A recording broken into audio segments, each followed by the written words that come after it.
Gente, tudo bem com vocês? Que maravilha. É um prazer muito grande estar aqui hoje, podendo trazer a palavra de Deus para vocês. Quantos estão felizes de estar aqui hoje? Você adorou a Deus com toda a intensidade do seu ser aí? Amém? Glória a Deus. Pessoal, como o Mike falou, nós estamos numa série maravilhosa. Quem aqui pegou as ministrações da série aí? Levanta a mão para mim ver. Bastante gente, graças a Deus. Hoje nós vamos falar sobre o Deus que cuida de mim, de você, de todos nós. Você pode olhar para a pessoa que está do seu lado e falar: Deus cuida de você? Vira para outra aí também, nós estamos voltando com todo esse calor humano, né? Fala para ela aí: Deus cuida de você. Amém, pessoal, glória a Deus.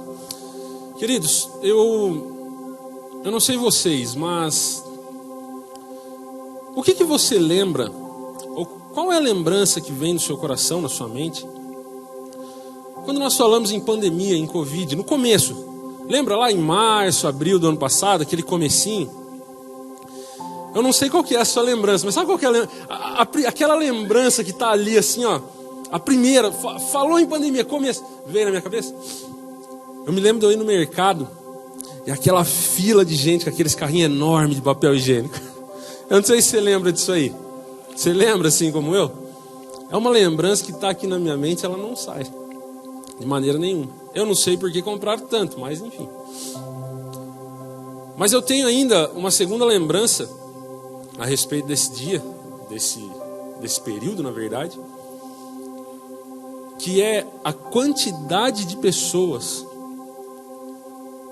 o número grande de pessoas que, de certa forma, estão hoje, ou estiveram naquele tempo, desesperadas, ansiosas, perplexas, enfim, use o adjetivo que você quiser, por causa de tudo que aconteceu. Pessoas que, devido às circunstâncias, estavam nervosas e não sabiam o que iriam fazer, não sabiam se poderiam ir trabalhar. Não trabalhando, não saberiam se poderiam comprar coisas. Não comprando coisas, não saberiam se poderiam comer.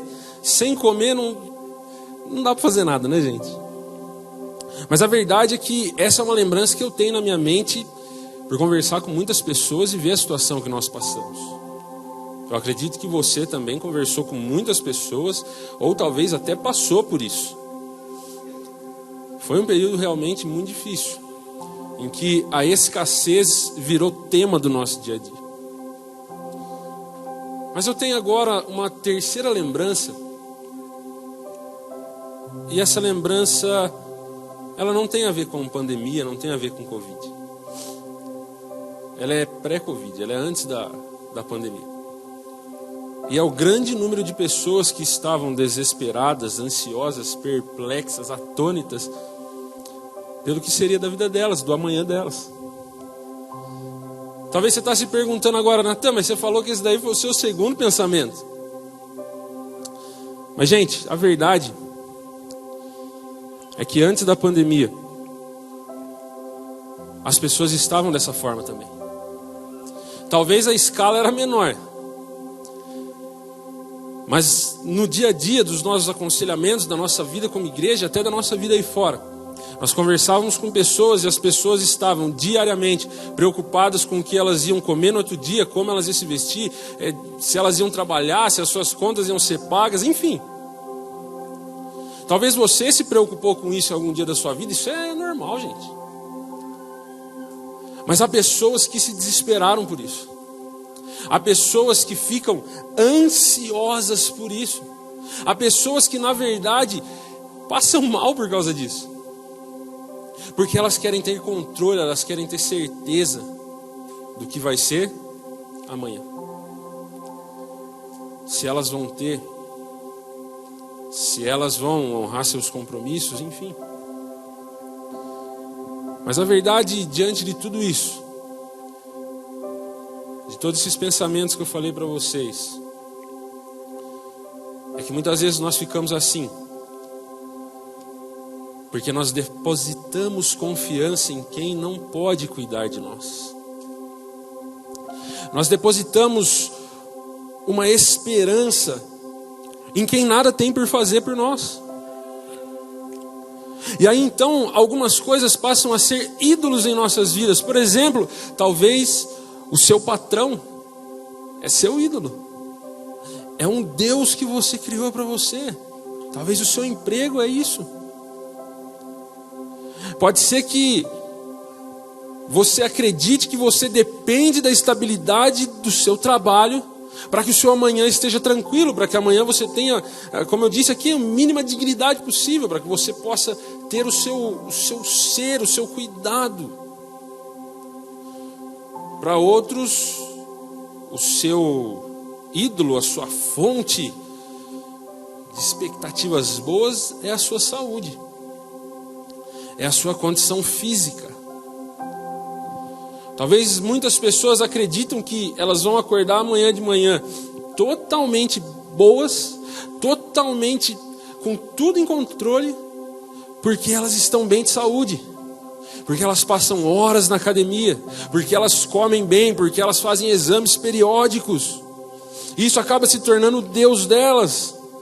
Isso acaba se tornando a fonte da certeza de que amanhã tudo estará bem. Por outro lado, há pessoas que têm os seus ídolos nos seus bens, nas suas riquezas. Há pessoas que acreditam que o mal não vai chegar na tenda delas porque elas têm dinheiro para comprar outra tenda se precisar. Talvez você está fazendo dos seus bens, da sua condição financeira, um ídolo, um Deus. Talvez você acredite que tudo estando pago, suas férias garantidas, o plano de saúde do seu filho até os 93 anos está garantido. E isso acaba se tornando o quê? De certa forma, um ídolo. Então nós estamos agora em uma situação delicada, porque o problema não é propriamente dito a pandemia que nós passamos. Não é as situações que nós recentemente vivemos. Elas de fato fizeram com que isso ficasse mais agudo, mas ela não é a fonte desses problemas. O real problema, gente, está que nós algumas pessoas estão olhando para aqueles ídolos que o salmista diz no Salmo 115, que tem olhos, mas não vê. Tem ouvidos, mas não ouve. Tem boca, mas não fala. E se tornam semelhantes a eles, aqueles que o adoram. O problema então não está nessa circunstância terrível que passamos, não. O problema está em que o nosso coração está preso a algo que não pode cuidar de nós. Mas nós depositamos a nossa confiança todos os dias nessas coisas. Todos os dias. Talvez você que entrou aqui hoje está assim. Talvez você perca noite de sono. Você não consegue ter alegria na sua vida. Você não consegue ter paz, não consegue ter tranquilidade. Porque tudo o que está rodeando o seu pensamento agora não é o aqui. Não é o você estar aqui adorando a Deus. Talvez você está aqui agora e você está pensando, sabe Deus o quê? Os nossos olhos estão no lugar errado. Mas há um Deus que cuida de nós. Você crê nisso? Fala mais uma vez para quem está do seu lado aí. Há um Deus que cuida de você. Eu quero que você, por gentileza, abra o texto comigo de Mateus no capítulo 6. Nós vamos ler o verso 25 para frente.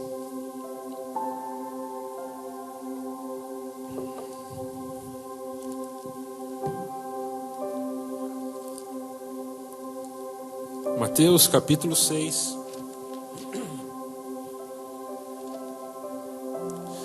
verso 25, acompanha aqui comigo se você está sem a sua Bíblia. O texto diz assim: por isso vos digo, não fiqueis ansiosos quanto à vossa vida, com o que comereis ou bebereis, nem com o que haveis de se vestir. Não é a vida mais do que o alimento e o corpo mais do que o vestuário? Olhai para as aves do céu, elas não semeiam nem colhem, nem ajuntam em celeiros, mas vosso Pai Celestial as alimenta. Acaso não tendes muito mais valor do que elas? Qual de vós, por mais ansioso que esteja, pode acrescentar sequer 1 hora a duração da sua vida? Em algumas traduções, 1 centímetro, 1 côvado da sua estatura. E por que andam ansiosos quanto ao que vestir? Olhai como os lírios do campo crescem, eles não trabalham nem tecem. Mas eu vos digo que nem Salomão em toda a sua glória se vestiu como um deles. Se Deus veste assim a planta do campo, que hoje existe, amanhã é jogada no forno, quanto mais a vós, homens de pequena fé. Portanto, não vos inquieteis dizendo: que comeremos, que beberemos, com o que nos vestiremos? Pois os gentios é quem procuram todas essas coisas. E de fato, vosso Pai Celestial sabe que precisais de tudo isso. Mas buscai primeiro o seu reino e a sua justiça, e todas essas coisas vos serão acrescentadas. Não vos inquieteis, pois, pelo dia de amanhã, porque o dia de amanhã trará suas próprias preocupações. Basta a cada dia o seu mal. Glória a Deus, gente. A palavra de Deus é maravilhosa, não é verdade? A resposta para a nossa ansiedade, para a nossa temerosidade sobre o que será da nossa vida, do nosso amanhã, é o Pai. O Pai é a resposta. A resposta não é aqueles ídolos que nós falamos. A resposta não é aquilo no que talvez nós colocamos a nossa confiança até hoje. Não, a resposta é o Pai. Você e eu temos um Pai celestial e Ele sabe tudo o que nós precisamos. Tudo. Sabe, as pessoas às vezes imaginam, e até de certa maneira conseguem nos ajudar um pouco. Mas só Deus sabe do que você precisa. Só Deus. Nos versos 26 até 28, desse texto que nós lemos, Jesus ele faz 2 observações, ele nos leva a observar 2 coisas interessantes a respeito daquilo que ele criou. Primeiro, Jesus fala dos pássaros. Quem aqui gosta de pássaro, gente? Levanta a mão aí para me ver. Olha, bastante gente não gosta, hein? Tadinho dos passarinhos, gente, tão bonitinho. Agora vou fazer uma outra pergunta, mais legal. Quem aqui gosta de observar pássaro? Tá andando para a rua, tá viajando, fazendo as coisas, tá lá olhando passarinho. Muita gente. Eu também gosto. Eu gosto de ficar vendo os bonitão. Jesus diz que essa é uma atividade boa. Jesus diz: olhai para as aves do céu, olhai para os pássaros. Os pássaros não plantam, eles não colhem, eles não ajuntam no celeiro, mas o que eles têm para comer amanhã cedo, gente? Alguma coisa eles têm, mas eles vão comer. Porque quem os alimenta? O Pai. Depois Jesus diz: olhai os lírios do campo, uma flor belíssima. Se você não conhece, eu falo para você pesquisar depois você sair daqui, porque é uma flor realmente muito bonita. Sabe o que Jesus diz? Jesus diz: essas flores belas, elas não trabalham, elas não tecem. Mas eu digo algo para vocês: Salomão, em toda a sua glória, em toda a glória do seu reino, jamais se vestiu como nenhuma delas. Essa erva que hoje nasce, amanhã é lançada no fogo. Essa erva que talvez eu e você, se formos embora, vamos passar por cima dela, pisoteando com o nosso carro, enfim. Os milhares e milhares, talvez milhões de lírios que existem sobre todo mundo, estão totalmente sobre as mãos de Deus que os veste. Totalmente. Então, nós temos agora Jesus nos levando a ver, a observar essas 2 coisas. os pássaros e os lírios. E o que Jesus diz com isso? Ele diz assim: o Pai ama muito mais vocês do que eles. Jesus está nos fazendo chegar a uma reflexão profunda de que Ele cuida de algo tão pequeno, aos nossos olhos por vezes tão insignificante, quanto mais a sua vida e a minha vida que Ele comprou com alto sangue, Ele está olhando, Ele está cuidando. Jesus está nesse momento fazendo os nossos olhos irem na direção certa. Jesus está nos dizendo que a sua criação não trabalha. Eu e você trabalhando que nem doido, né, gente? Quem aqui trabalhou hoje? Trabalhou debaixo do sol ou não? Rapaz, eu peguei um sol para trabalhar hoje. Misericórdia, gente. Mas nós não trabalhamos. Nós não trabalhamos. Aliás, a criação não trabalha, mas nós trabalhamos. E isso nos faz, por vezes, fazer com que o trabalho seja essa segurança que temos. Mas Jesus está dizendo o contrário. Jesus está dizendo: olha, aqueles que não trabalham estão sendo cuidados. Eu não estou falando que você tem que parar de trabalhar, pelo amor de Deus, gente. O que Jesus está nos ensinando é que você volte os seus olhos para quem cuida de você de verdade. O que Jesus está te ensinando é que muito maior amor e cuidado o Pai Celestial tem por nós. O Pai que conhece cada ave do campo que há no mundo, muito mais conhece a mim e você, muito mais sabe das nossas necessidades, muito mais está aí perto de você agora. O nosso Deus que é transcendente, que está acima de todas as coisas, que não está preso no nosso tempo e espaço, é ao mesmo tempo imanente, está com você no mais profundo da sua vida, da sua existência, está com você nas maiores dificuldades que você passa sozinho no seu quarto, está com você nas maiores lamentações e alegrias da sua vida, está com você nos momentos mais difíceis, porque Ele é seu Pai, Ele cuida de você, Ele cuida. Mas há mais um ensinamento de Jesus.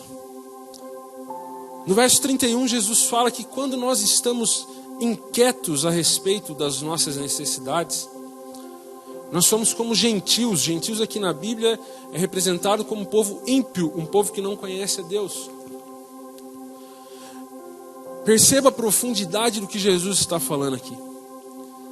Nesse sermão, Jesus está falando frente a seus discípulos, pessoas que supostamente creem em Jesus, e Jesus diz para eles: se vocês andarem inquietos, esse inquietos na Bíblia, gente, nesse texto em particular, é como se você estivesse com a sua cabeça naquilo. Você consegue? Deu para captar a tradução exata disso? Ou seja, Jesus está querendo dizer que se eles estivessem com a cabeça presa naquilo, eles eram como ímpios. Eles eram como um povo que não conhece a Deus. Eles eram como um povo que não conhece, que não crê em Jesus. Por vezes nós somos assim. Por vezes nós agimos como pessoas que não conhecem o nosso Deus, o Deus que nos ama, o Deus que está conosco. Porque o depósito da nossa confiança está guardado e totalmente selado para os ídolos vãos do nosso coração. Mas no verso 32, Jesus diz: o Pai Celestial sabe que vocês necessitam de todas essas coisas. Quem aqui é pai? Levante sua mão, por gentileza. Eu sou pai novo, então vocês vão captar mais ou menos o que eu estou falando. Quem aqui, quando seu filho estava novinho ainda, bem novinho, viu seu filho acordando um dia, e aí seu filho estava lá desesperado. Ele estava inquieto, indo para um lado, aí você chegou para ele e falou assim: filho, o que está acontecendo? Por que você está desse jeito? Aí seu filho falou: não, pai, é que eu não sei o que a gente vai almoçar, eu não sei como é que vai ser, eu não sei se vai dar tempo de ir na escola. Você já viveu isso com seu filho? Sabe por que não?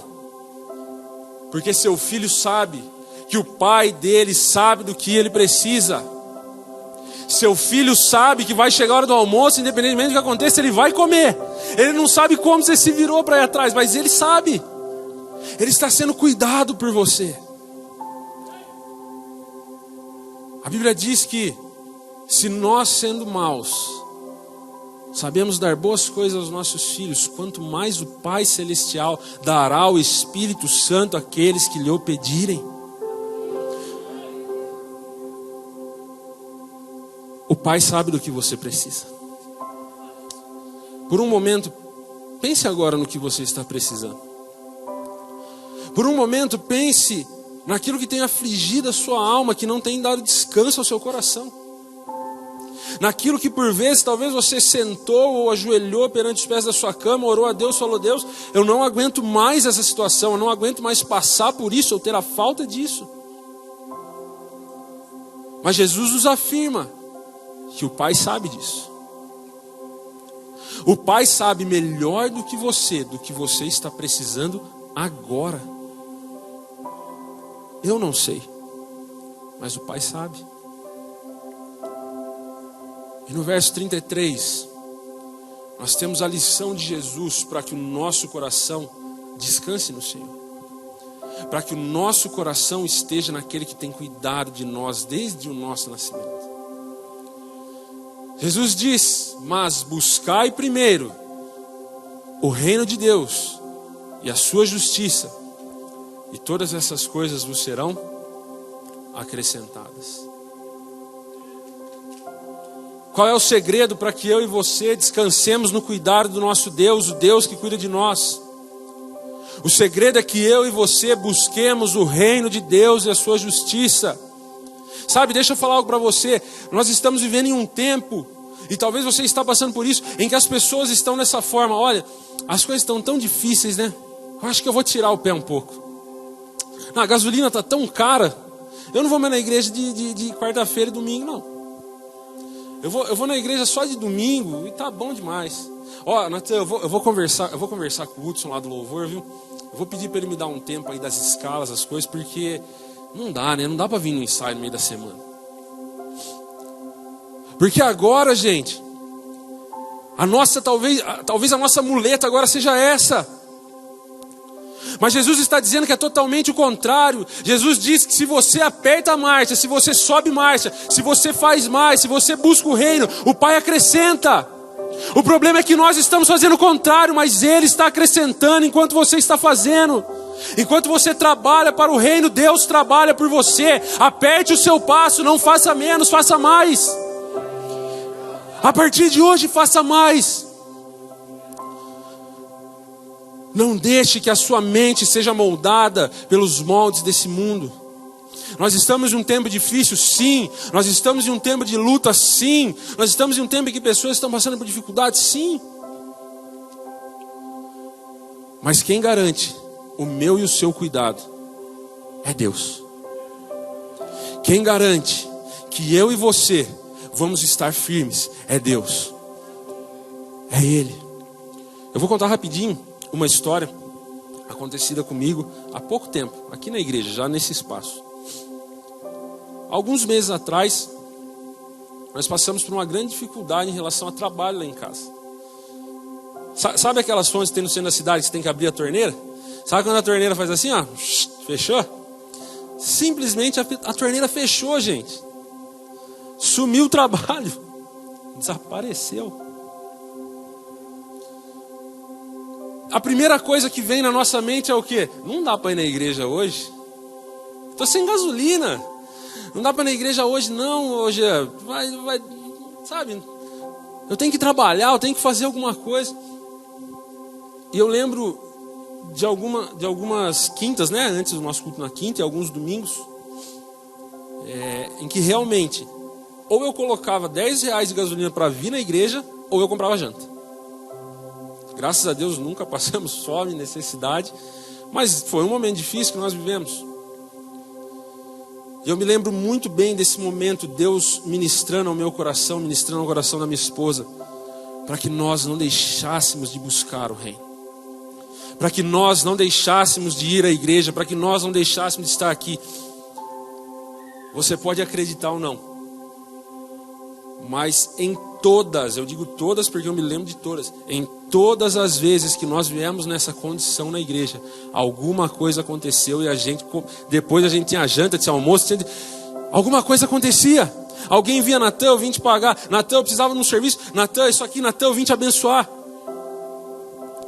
Eu não estou falando que para todo mundo é igual, não quero fazer teologia sobre isso, não. Mas o que eu quero dizer é que há um segredo que Jesus está nos dando aqui e que nós deixamos de lado, que é buscar o reino de Deus, buscar a sua justiça. Eu quero te encorajar hoje a isso. Não aperte os freios do seu ministério, não aperte os freios da sua fé em Jesus. Muito pelo contrário, solte o freio de mão e vai. Coloca a quinta marcha, acelera esse carro. Deus vai cuidar de você de maneira que você nunca viu. Você não vai entender, você não vai compreender o que está acontecendo. E Deus está lá fazendo, prosperando, cuidando. Porque Ele é seu pai. Não há pai que não faça o máximo que ele pode para ter um filho perto dele. Mas eu quero ainda fazer uma consideração a respeito de tudo isso que nós estamos falando. Porque há momentos em nossas vidas em que parece que nós não estamos vendo cuidar de Deus. Na verdade, parece que Deus não está nos dando coisas, ou parece que as coisas não estão ali caminhando da maneira que deveriam. Existe um momento em nossa vida, como nós já falamos, em que as coisas que nós temos se tornam ídolos, se tornam fontes da nossa confiança. E sabe qual que é o problema? O problema não, a solução. É que quando alguma coisa está tomando o lugar de Deus no seu coração, Deus cuida tanto de você, Deus ama tanto você, que Ele tem que tirar essa coisa do seu coração. Vão existir momentos em nossas vidas que o cuidado de Deus é tirar, não é colocar. Vão existir momentos na nossa vida em que Deus tem que tirar o que você possui para que essa coisa não possua você. Isso me faz lembrar de uma história maravilhosa. Todo mundo aqui acho que conhece a história de Abraão, não é verdade? A Bíblia diz lá em Gênesis 12 que ainda quando chamava Abrão, Deus o chama, Ele dá uma missão: Abrão, sai da tua terra, sai da tua parentela, vá para o lugar que eu te mostrarei. Abrão obedece a Deus e vai. E Deus faz uma promessa para ele, fala assim: você será pai de muitas nações. Havia um propósito gigantesco sobre Abraão. Mas ainda há uma promessa em que Abraão muito aguardava, porque a Bíblia diz que Abraão, já velho, orou ao Senhor e disse: Senhor, eu não tenho para quem deixar herança. Quem vai receber minha herança é Eliezer. Eu não tenho filhos. E Deus promete a Abraão que lhe daria um filho. Qual é o problema, gente? Abraão já estava passando da idade, se é que você me entende. Eu não vou contar a história inteira, mas aí, por volta do seu centenário, Deus dá um filho a Abraão chamado Isaque, o filho da sua velhice, o filho que Abraão amava. Quando Abraão está com Isaque, vivendo, passando todo aquele tempo, começa a acontecer uma coisa muito perigosa. Isaque começa a tomar um lugar no coração de Abraão que não era para ele tomar. Eu perguntei agora há pouco aqui sobre quem tem filhos. E gente, eu não sei vocês, mas eu todo dia que eu acordo, eu vou lá pegar o Gustavo no berço dele, ou quando a Paula traz ele. O meu amor por ele não se renova, o meu amor por ele aumenta de uma maneira inexplicável quando eu vejo ele. Inexplicável. E desde que ele nasceu, todos os dias, eu falo isso para vocês com toda certeza, todos os dias, quando eu olho para o meu filho, eu oro a Deus no meu secreto, e eu falo: Deus, será que eu não estou amando o meu filho além da conta? Será que o Gustavo não é um Isaque para mim em determinada proporção?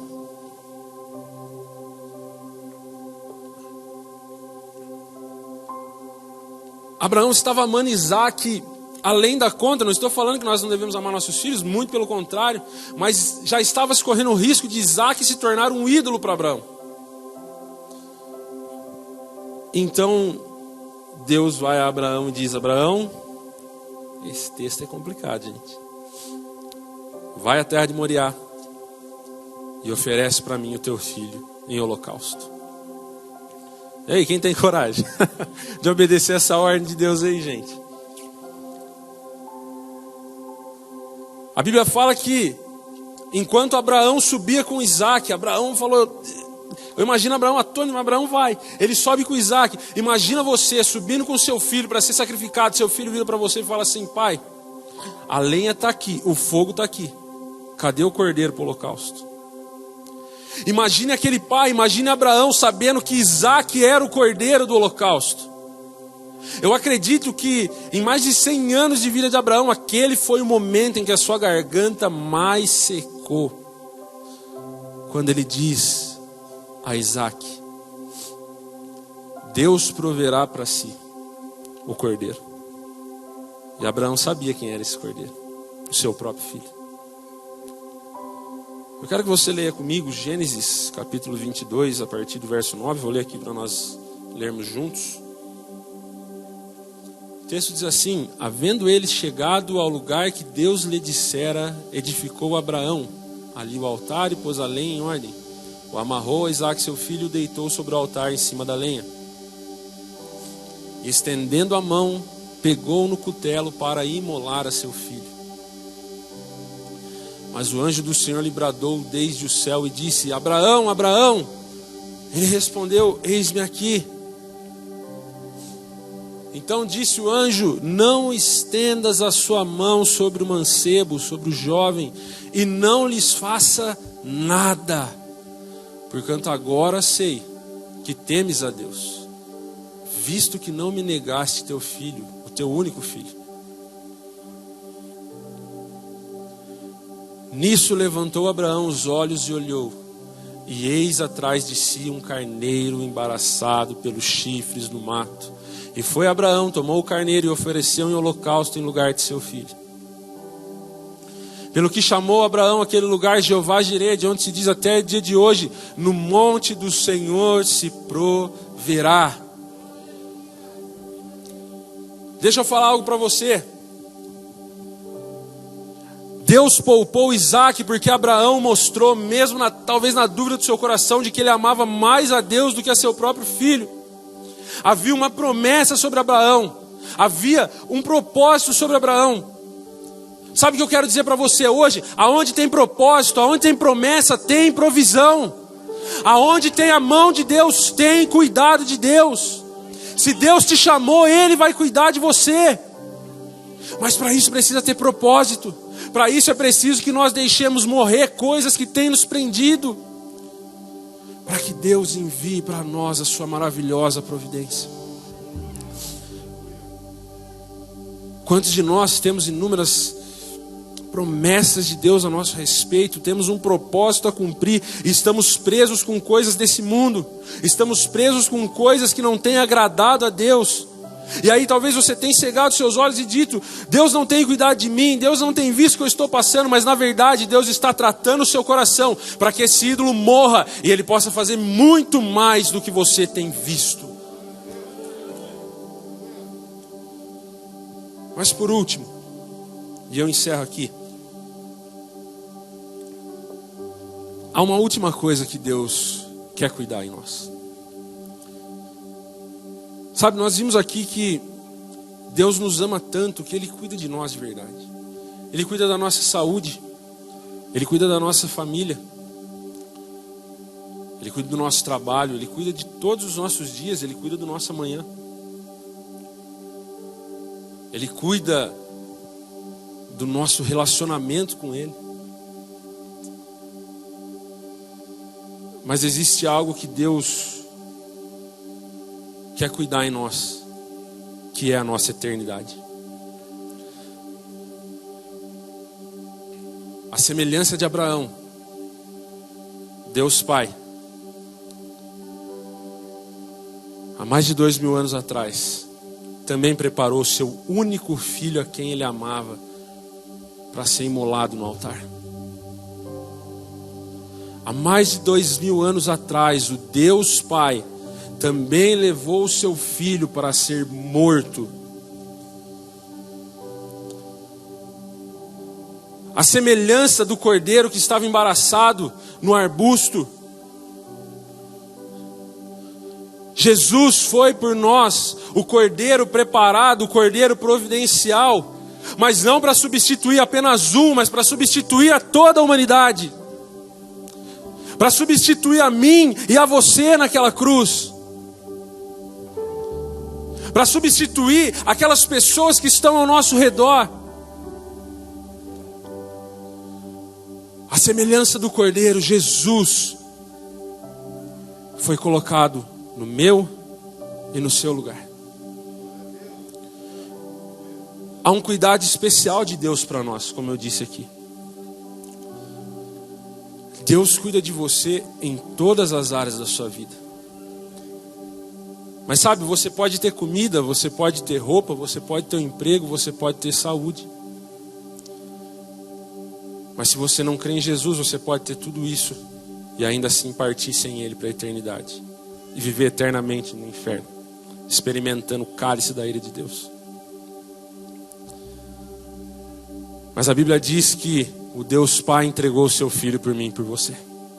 A Bíblia fala que o Deus Pai colocou Jesus no nosso lugar para pagar um preço que nós não poderíamos pagar. E então a nossa eternidade ficou garantida.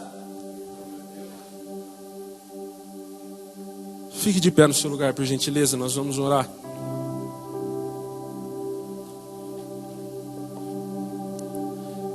O benefício do cuidado de Deus especial, particular, é para aqueles que são filhos de Deus.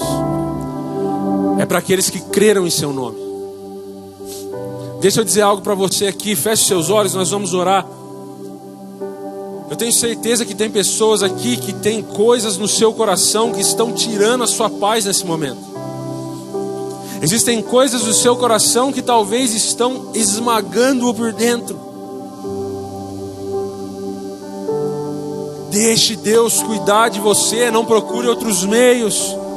Talvez você está aqui e você estava falando que a sua fé estava fraca, talvez você não conhecia Jesus, ou talvez você até conhece Jesus, mas não tem levado esse entendimento a sério de que Ele foi colocado em seu lugar, Ele foi a providência em seu lugar. Era para nós estarmos lá, era para nós estarmos pagando pelos nossos pecados, mas Cristo morreu no nosso lugar, e você hoje é livre do pecado, livre da condenação. Por isso eu quero orar com você nesse dia. Feche seus olhos, vamos orar. Senhor, o Senhor é o Deus que cuida de nós. O Senhor está tão presente no nosso dia a dia. O Senhor não está ausente, o Senhor não está longe, o Senhor está aqui, perto, próximo ao nosso lado, mais próximo do que a pele grudada nos